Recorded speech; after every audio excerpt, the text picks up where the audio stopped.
warahmatullahi wabarakatuh. Assalamualaikum warahmatullahi wabarakatuh.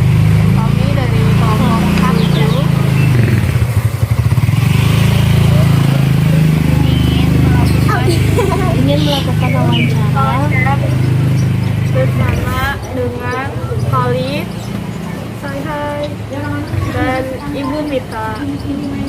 Ya, Selamat menyaksikan.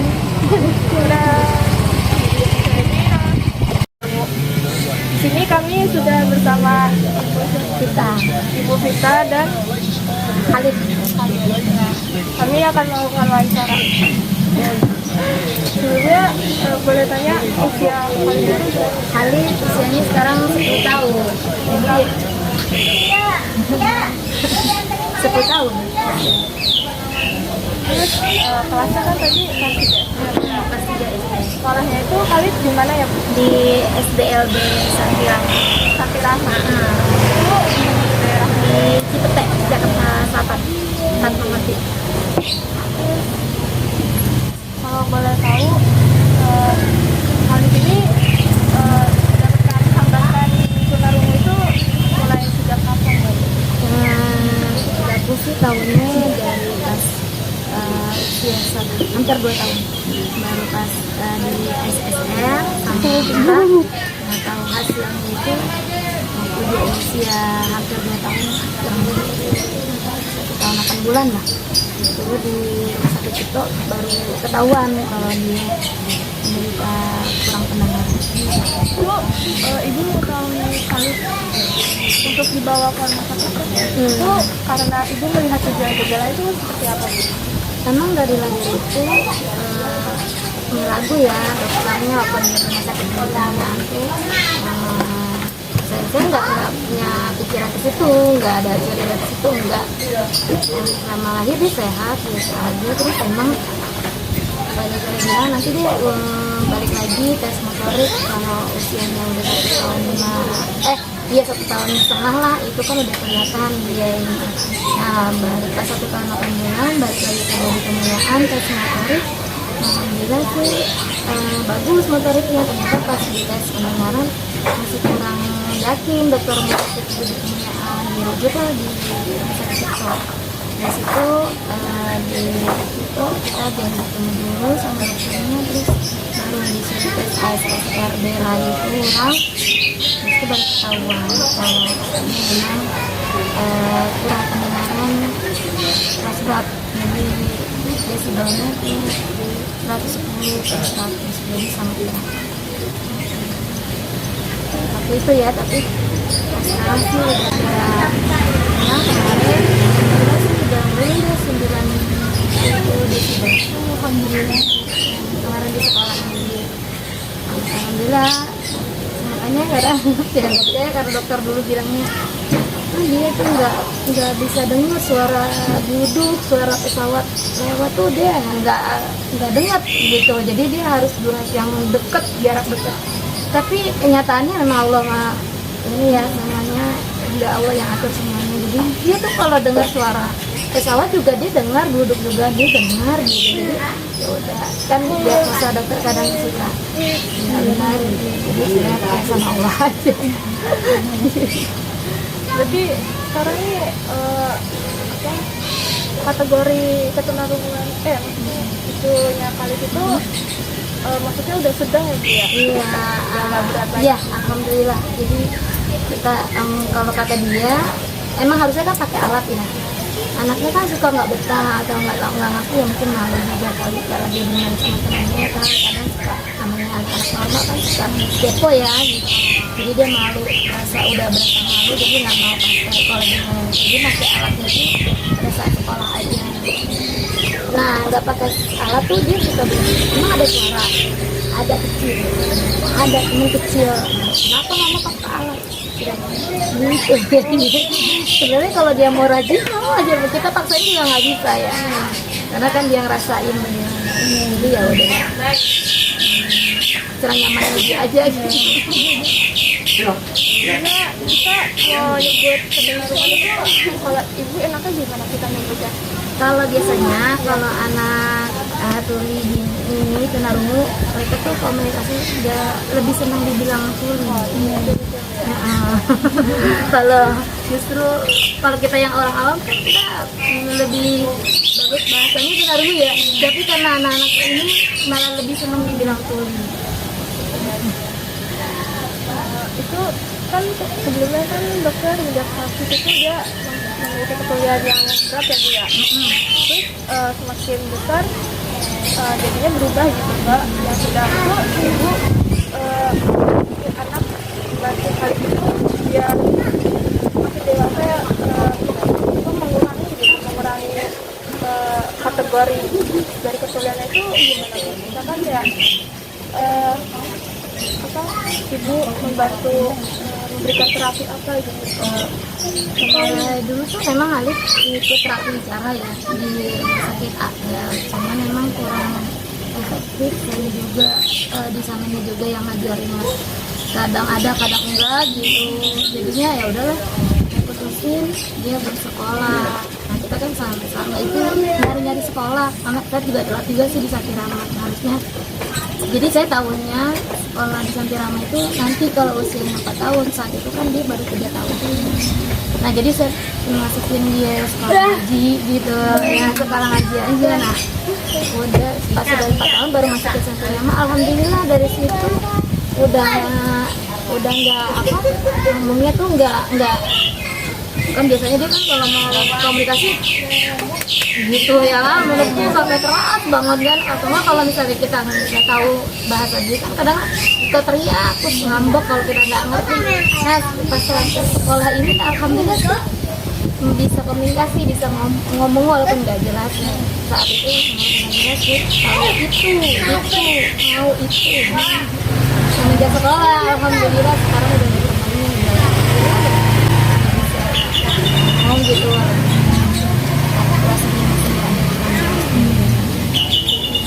terapinya di sekolah aja gitu. Apa yang kalian alami ini perkembangannya itu terganggu nggak sih Bu? Terus ibu menghadapinya tuh dari gimana gitu Mas? Kalau buat ngadepin sikapnya dia ya emang namanya anak kayak gini kita yang harus sabar-sabar banget ya, harus punya ekstra sabar yang benar-benar lebih banget.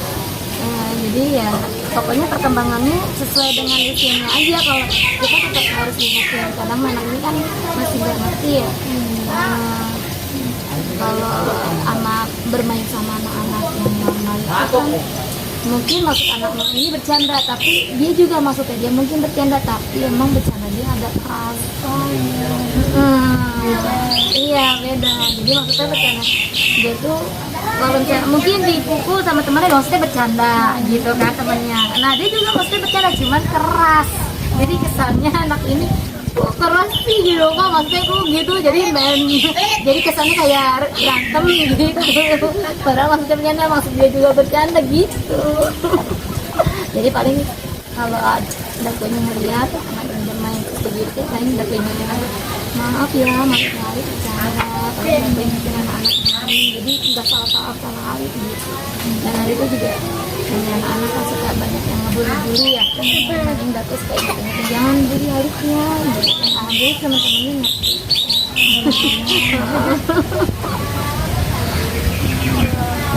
Kalau yang ibu amati dari interaksi Alif ke lingkungannya gitu, apakah ibu melihat kepercayaan diri Alif gitu, apakah Alif percaya diri berinteraksi dengan lingkungannya di sekolah maupun di lingkungan rumah gitu. Kalau percaya dirinya sih alhamdulillah sih sekarang dia udah mau main. Tadinya kan emang dia nggak mau lihat dia dia baru mau mulai bermain lagi. Tadinya dia nggak mau, merasa dirinya beda. Umur berapa itu 5 tahunan ya, itu dia berasa dirinya beda, jadi dia tuh lebih banyak di rumah gitu. Nah seiring waktu kan dia sekolah apa sekarang sampai sekarang alhamdulillah dia bermain gitu, mau bermain gitu sama teman-temannya tuh percaya diri lah gitu. Enggak. Walaupun dia tahu dia beda, tapi dia tetap mau di sekolah kan karena teman-temannya sama ya. Kalau di sekolah jadinya ya Tunarungannya sendiri kan nggak berdampak ke intelektualnya. Maksudnya dari cara dia belajar, kemampuan belajarnya itu karena belajarnya dari dulu juga nggak terlalu berat banget ya, emang sesuai dengan ini anak-anak, tapi dia bisa ngikutin sih karena emang sesuai dengan minat anak ya, sama teman-temannya kan satu kelas itu cuma ada 7 muridnya, jadi nggak terlalu banyak dan alhamdulillah sih ngikutinnya. kalau untuk belajar dan saling komunikasi kan tadi ibu katakan dari sekolah ya berkembangnya. Kalau untuk ibu sendiri berkomunikasi dengan Iya, memang dia memang nggak, kadang dia juga nggak mau kalau pakai bahasa isyarat gitu ya. Dia lebih suka oral, lebih suka berkata gitu. Walaupun kadang saya juga nggak ngerti gitu, apa sih maksudnya apa sih, baru kalau misalnya emang nggak paham banget, baru dia digambar umpamanya gitu maunya apa gitu. Tapi sekarang sih alhamdulillah dia udah ngerti, dia banyak berkata. Walaupun yang tadi saya bilang artikulasinya kadang suka tadi ibu katakan juga hal itu kan ada psikologinya ya Bu ya. Nah itu kondisi sosial dan emosinya itu seperti apa itu? oh iya memang dia tuh kalau emosinya emang kadang-kadang masih suka nggak terkontrol ya, masih kita masih ingetin gitu, kadang masih suka marah-marah kayak gitu. Paling kita tidak boleh marah-marah, tidak boleh teriak, tidak boleh, paling kayak gitu. Kalau misalnya dia mau ya paling dia diem. Itu kalau misalnya emang maunya masih belum diturutin ya udah masih terus ngapa mau gitu. Sama ya Bu ya,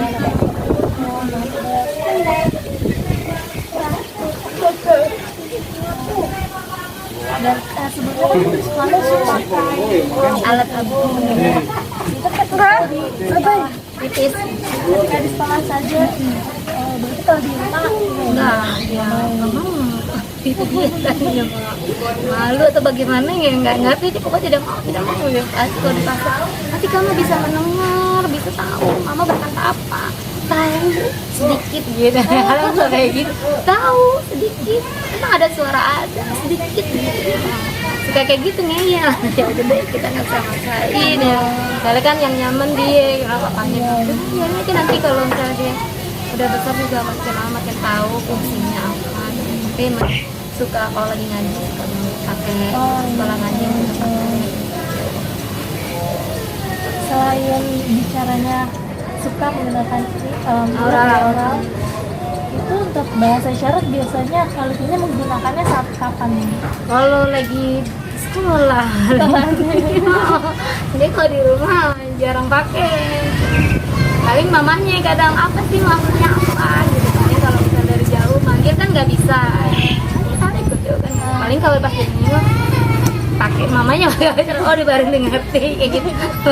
Dari pulang mandi gitu baru pakai oh dia baru. Jadi kebanyakan dia pakai bahasa isyaratnya di sekolah. Kalau di sekolah sendiri belajar Iya, membaca biasa. Sekolahnya belajar membaca biasa, membaca ujaran, matematika biasa, tambah-tambahan gitu. itu Khalid bisa Alhamdulillah.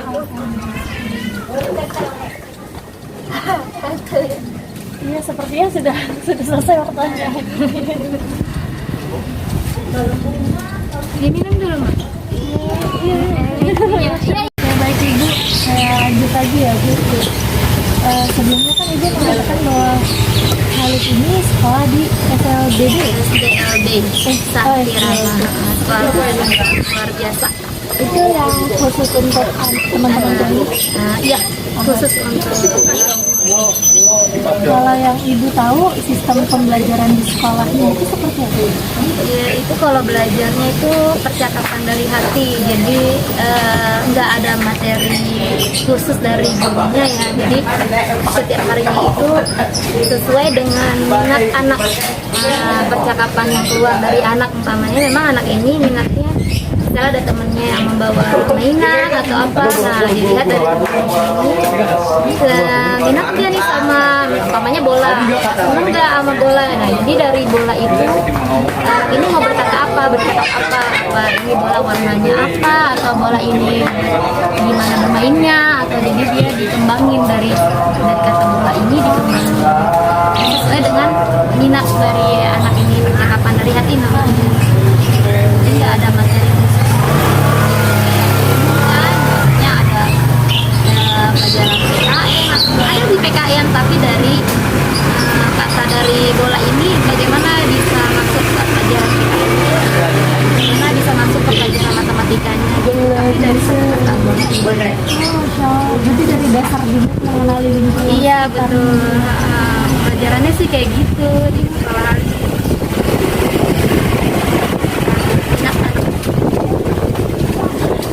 Kalau untuk dampaknya sendiri itu dari Khalid sendiri, dampak ketenangannya ini di lingkungan rumah, lingkungan sekolah, atau lingkungan sosialnya itu seperti apa? Dampak maksudnya dampak dari positif atau dari negatif? Keduanya kalau dari Kalau dari negatif sih enggak ya, karena kalau dari lingkungan sendiri emang anak-anak teman-temannya juga udah tahu, terus Tangka juga udah tahu harusnya itu bagaimana gitu, udah tahu. Sekolah pun juga kayak gitu, malah dari dampak positifnya alhamdulillah banget gitu. Punya hal itu masya Allah, benar-benar alhamdulillah sih, saya bersyukur banget gitu, nggak nyangka bakal sekolah suka aduh bagaimana ya Adit nanti gitu bisa gini nggak ya, jagonya kayak komisioner anak mama kan udah banyak yang kita sunat gitu, nanti dari kita pikirnya gimana ya anak kalau misalnya minta sunat itu bagaimana ya gitu. Tapi alhamdulillah seiring dia besar deh minta sendiri dan udah dengar dia, alhamdulillah banget saya semoga begitu perkembangan itu ya. Sekian wawancara yang kami lakukan, semoga bermanfaat. Terima kasih.